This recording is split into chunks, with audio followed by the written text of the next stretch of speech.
Okay, so any interaction, whether it's professional or whether it's private, out of work, but any interaction where it involves another human being, there are emotions involved.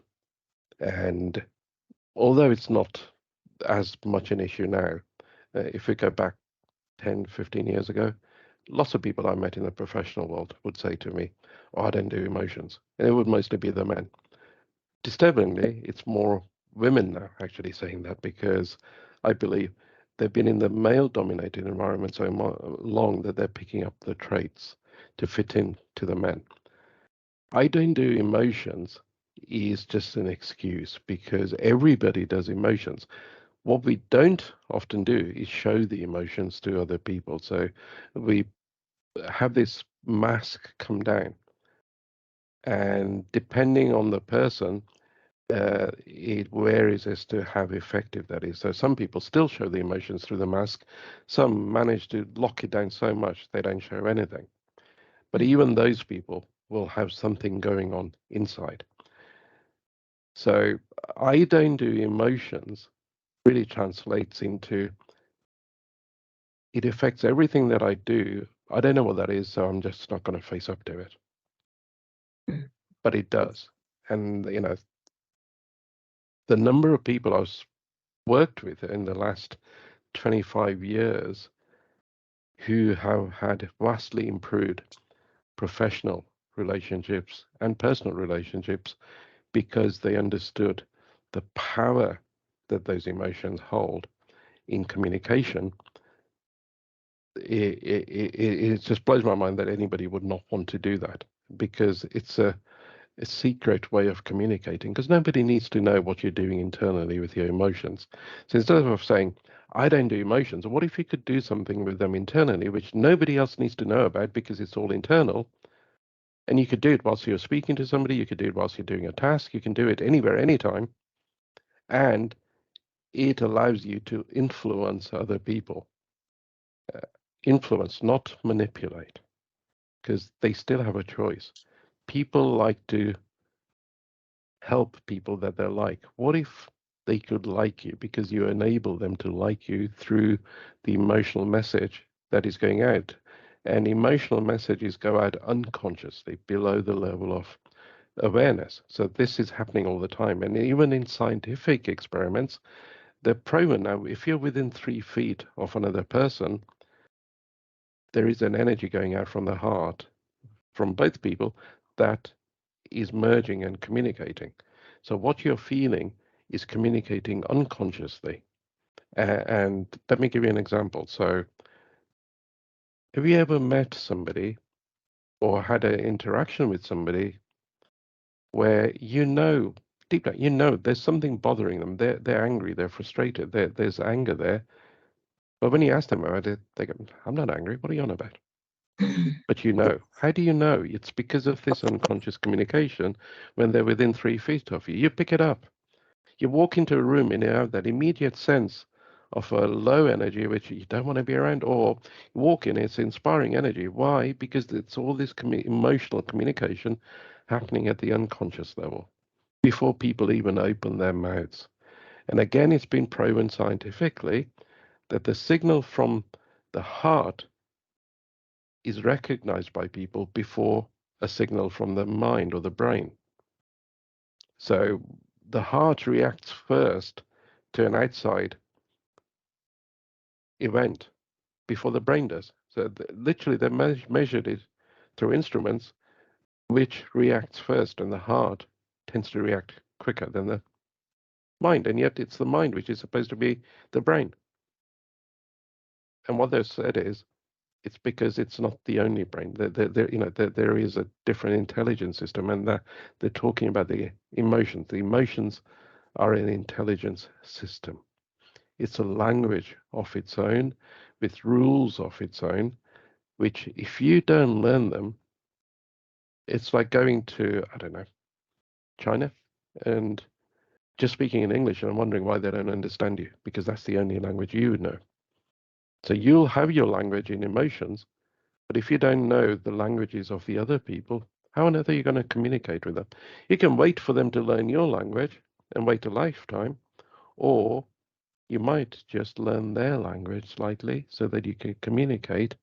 And when you communicate, they start to like, oh, they're making an effort and they'll like you. So when you go abroad and you speak a few words in their language, they tend to give you better service.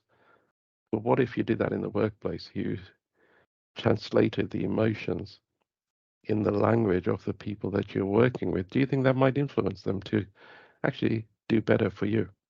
It does happen.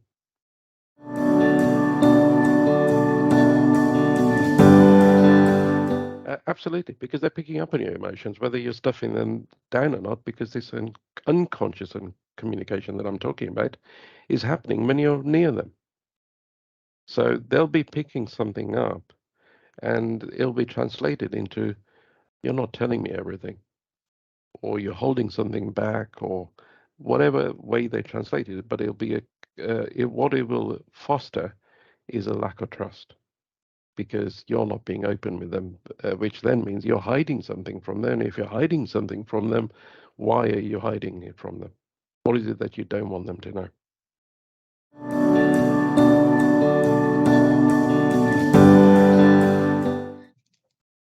Absolutely, because on the outside, you got all the trappings of success.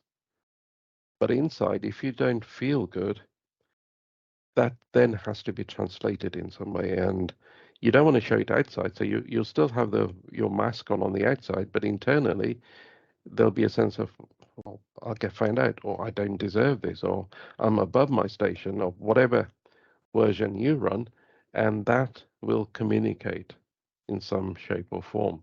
So I remember when I started out, I was new to all of this, and like everybody, there was a sense of, well, I'm not as good as people say I am. I can't be because I don't feel it. Well, then there was a realization I could change how I was feeling without changing anything on the outside. So what if you felt worthy? What if you could feel that you're not an imposter, but you don't actually have to change anything on the outside? And that's what happens to the business people I worked with, people who've been working hard, but still not achieving the success for the amount of effort that they've put in. Suddenly start to become successful without actually changing what they're doing. All they're working on is how they're feeling. And when you really go into the theory of what I'm teaching, you realize that how you feel before you're taking an action is paramount to the level of success that you get, which is also lasting. So can you fake it till you make it? Yeah, you can. But then that result doesn't last if internally the emotion isn't there. That's why you see people come make a splash and then disappear Yeah. because the underlying foundation of the emotion wasn't there in the first place. So that what you feel comes before the action you take. Your emotions are your power source. Imagine them as a rechargeable battery. If there's no power, it doesn't matter how great the action is, it's not going to translate into a great result. So it hasn't happened for a while, but I used to get business people saying to me, especially if they were running a company, and we were talking about some of the issues around the employees. Oh no, that's their home life. We don't deal with that here. And my question to them was, are they bringing it into the workplace? And invariably, they're kind of stopping it. But yeah, they are. So it is affecting you. Whether you want it or not, it's affecting you. The choice is, are you going to help them with it, or are you going to just let them continue to be affected? So you're paying them a wage, knowing full well that they're not performing at their best.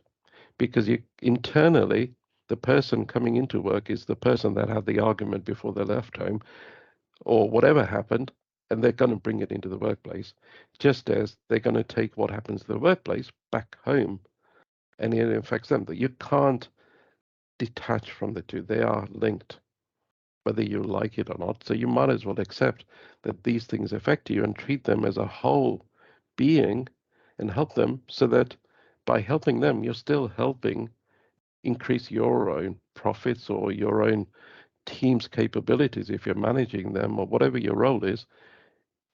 Whatever happens at home will be brought into the workplace by the way the person feels. So whether you like it or not, if you help them feel better, they'll perform better.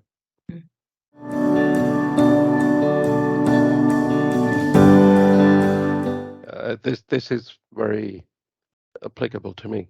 This is the ethos with which I was brought up. Work hard and you'll get the results, and then you can enjoy it.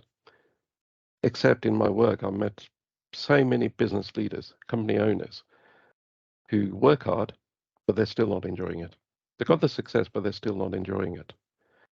And for me, I worked so hard that actually my body got impacted and I had a heart attack. And that stopped me in my tracks and saved my life. And the lesson from that coming out, and it wasn't instant, it took a while. And now I don't work very hard at all. I work a fraction of the time I used to, and yet I've got far more success in terms of the impact that I have on people through the less work. And this is the dramatic change.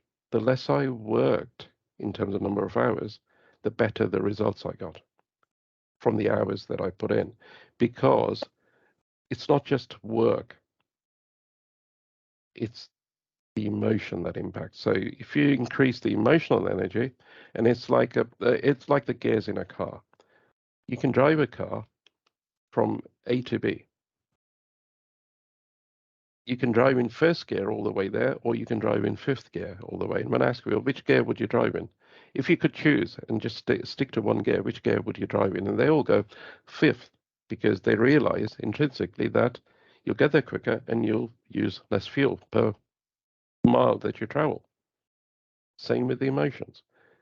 There are emotions which are like first gear, which absolutely use up all your energy, and you're grinding your way forward. You'll probably blow the engine before you get there, because the heart attack was this. It blew the engine. Something within me just went pop. Fortunately, I survived it, and they put me back together again, and I could start again. But I also learned that I can't just drive through hard work. But learned how to change from first gear to second to third to fourth to fifth. And now I operate not all the time, but most of the time in fifth gear, which means the same amount of energy. And we are like cars. We have to fill ourselves up with fuel through food, through sunlight, through, all the ways in which we put fuel into our body that can travel a certain number of miles, which is the activity that we put out. And the emotion that we feel before taking that activity is the equivalent of the gears in a car. Which gear do you want to drive your life in? Do you want to chug along at first, second, third, work really hard, and yeah, you can get to the destination, but you'll knacker the engine on the way there if that's all you do. And then you got the result, but it's taken you ages to get there, and now you won't have time to enjoy it because you got all sorts of other issues kicking in my case, health. Or you can drive there in relative ease and comfort despite not knowing, how to deal with the emotion. Because initially, when we take this on, it's brand new. It's a different system we have to learn, but we can learn it quickly. And there are, I've got examples of people who, when all they changed was not the actions, because the action, they were already taking the right actions. They changed the emotional level, the gear with which they were operating their vehicle, their body, and their results just came to them a lot more quickly. I've literally got people saying, I'm not doing anything different, but my results seem to be coming faster because they're driving to their destination in a higher care.